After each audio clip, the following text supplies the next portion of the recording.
بسم اللہ الرحمن الرحیم وَلَقَدْ يَسَّرْنَا الْقُرْآنَ لِلذِّكْرِ فَهَلْ مِن مُّدَّكِرٍ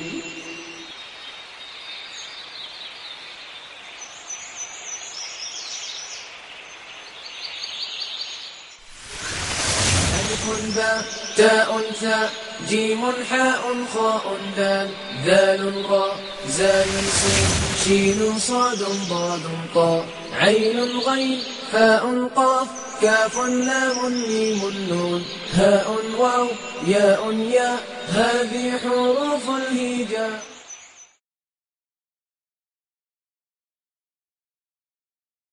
اعوذ باللہ من الشیطان الرجیم. بسم اللہ الرحمن الرحیم.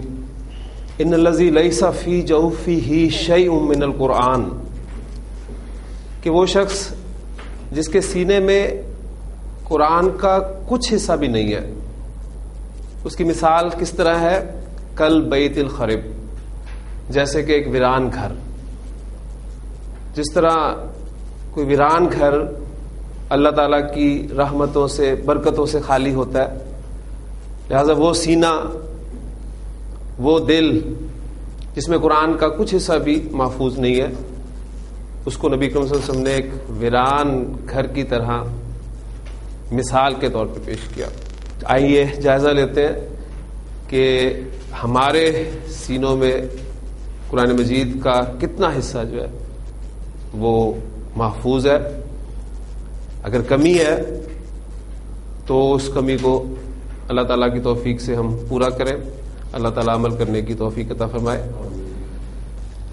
جیسا کہ آپ کو میں نے بتایا کہ دو سے زائد کے لیے عربی زبان میں ہم جمع استعمال کریں گے. اب اپنے تدریسی طریقے کے مطابق ہم پہلے اردو سے اس کے ایگزامپلز لیتے ہیں جس سے آپ بخوبی واقف ہیں. آپ کے سامنے کچھ اسماء میں بورڈ پر لکھتا ہوں اور ان کی جمع میں آپ سے پوچھوں گا اور یقیناً آپ مجھے بتائیں گے.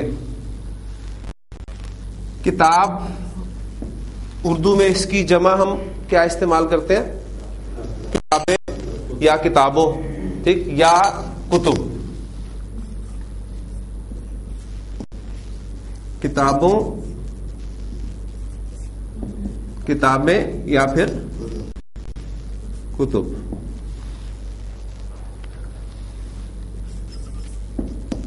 نبی، اس کی ہم جمع کیا استعمال کرتے ہیں؟ انبیاء کرتے ہیں یا پھر نبیوں. وہ نبیوں میں رحمت لقب پانے والا. تو یہ دو اسماء کی ایگزامپل میں آپ کو صرف دوں گا. ان دو اسماء کی آپ دیکھ رہے ہیں کہ دو جمع میں نے آپ کے سامنے بورڈ پہ لکھی ہیں. ایک بالکل سادہ سی عام سی جمع ہے کتاب کی کتابوں یا کتابیں، جبکہ نبی کی نبیوں ہی استعمال ہوگی، نبییں نہیں استعمال ہوگی اس میں. اور ایک دوسری جمع جو ہے وہ ہے کتب یا انبیاء. جمع کی دو اقسام آپ کے سامنے آئی ہیں. ان پہ تھوڑا سا اگر آپ غور کریں تو آپ دیکھیں گے کہ یہ جو پہلی قسم کی جمع میں نے آپ کے سامنے بورڈ پہ لکھی ہے، اس میں آپ کو واحد اسم کتاب یہاں تک بالکل اپنی اصل حالت میں ملے گا، چاہے وہ کتابوں میں ہو چاہے وہ کتابیں میں ہو. نبی، نون، با اور یا، یہ تینوں حروف آپ کو نبیوں میں بالکل اپنی اصل حالت میں ملیں گے. اس واحد اسم کے بعد کچھ نہ کچھ ایڈ ہوا ہے، ایڈیشن ہوئی ہے. یا تو واو اور نون ہنہ ہم نے ایڈ کیا یا پھر یا اور نون ہنہ ایڈ کیا. جبکہ یہ دوسری جمع آپ کے سامنے آئی ہے، اس میں آپ دیکھ رہے ہیں کہ اس میں واحد اسم جو کا تو موجود نہیں ہے. یعنی کتاب پورا کا پورا لفظ اس میں آپ کو نہیں ملے گا. الف غائب ہو گیا. انبیاء میں نون، با، یا وہ تین حروف تو شامل ہیں لیکن ایڈیشن ہو گئی ہے. شروع میں آپ دیکھ رہے ہیں کہ الف لگا ہے اور اینڈ پر حمزہ کا استعمال ہوا ہے. انگریزی میں بھی ہم اسی طرح بالکل کرتے ہیں. آپ کو پتہ ہے کہ بعض اوقات کچھ الفاظ کی جمع ہم کچھ حروف کے ایڈیشن کے ساتھ کرتے ہیں. بک کی جمع ہم بناتے ہیں بکس. بینچ کی جمع ہم بناتے ہیں بینچز. ایڈیشن ہوئی ایس کی یا ای ایس کی. اسی طرح اگر میں آپ سے پوچھوں کہ ہی کی جمع کیا ہوتی ہے تو اس کی جمع ہوتی ہے دے. اب یہ بھی جمع ہے یہ بھی جمع. ان دو جمع میں آپ دیکھ رہے ہیں کہ وہ جو آپ کا سنگولر ورڈ تھا وہ ایز اٹ از موجود تھا, اینڈ پر آپ نے کچھ ایڈ کیا, کسی میں ایس کیا کسی میں ای ایس کیا, اور پھر جمع کے اور مختلف قواعد ہیں وہ آپ پڑھتے آئے ہیں. جبکہ ہی کی جمع جو ہے وہ بالکل برعکس ہے, مختلف ہے, وہ دے استعمال ہوئی ہے. تو عربی زبان میں ہم جمع کی ڈویژن بھی بالکل اسی طرح کریں گے. اگر اردو کے حوالے سے بات آپ کو کلیئر ہو گئی ہے تو ذہن میں رکھیے گا کہ جمع عربی زبان میں ہمیں دو طرح کی ملے گی. ایک وہ جمع ہوگی جس کے شروع میں واحد اسم آپ کو جو کا تو ملے گا, صحیح سالم ملے گا, لہذا اس جمع کو ہم جمع سالم کہیں گے. جبکہ ایک دوسری جمع کی قسم وہ ہوگی جس میں آپ کو واحد اسم جو کا تو نہیں ملے گا بلکہ جمع بنتے ہوئے ٹوٹ جائے گا. جیسے کہ کتاب سے کتب, نبی سے انبیاء, اس طرح حص سے دیر. اس میں واحد اسم جو کا تو موجود نہیں ہے, ٹوٹ گیا, لہذا اس جمع کو ہم عربی زبان میں جمع مکسر کہیں گے.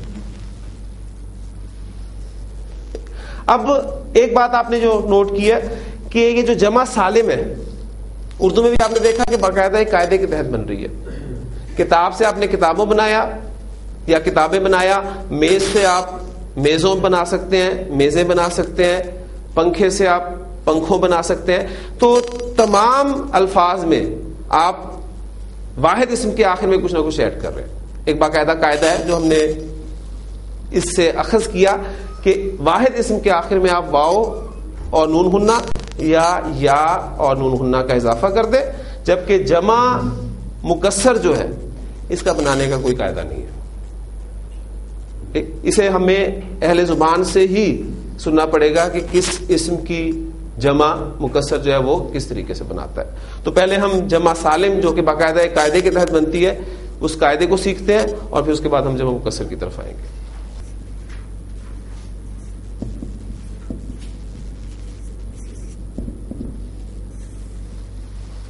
عربی زبان میں جمع سالم بنانے کا طریقہ کیا ہے, جمع سالم بنانے کا قاعدہ کیا ہے؟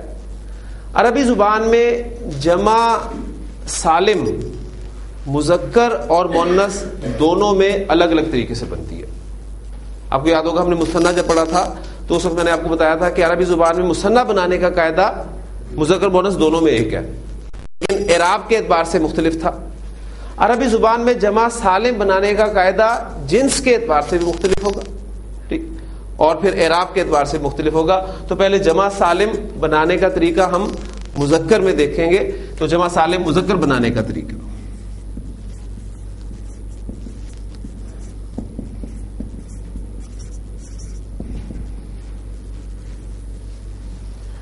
پھر جمع سالم مذکر بنانے کا طریقہ حالت رفع میں اور ہے, حالت نصب اور جر میں اور ہے. تو ہم پہلے جمع سالم مذکر بنانے کا طریقہ حالت رفع میں سیکھتے ہیں.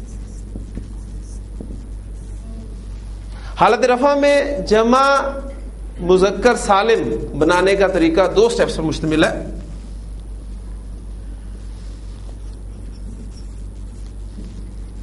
میرے پاس عربی زبان میں ایک ورڈ ہے مسلمون, میں اس سے جمع سالم بنانا چاہتا ہوں.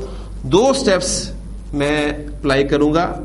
سٹیپ نمبر 1, آپ متعلقہ واحد اسم کے آخری حرف کو جو کہ میم ہے اس پر آپ پیش لگا دیں گے. اور سٹیپ نمبر 2, ساکن واو اور زبر والی نون کا اضافہ کرتے ہیں.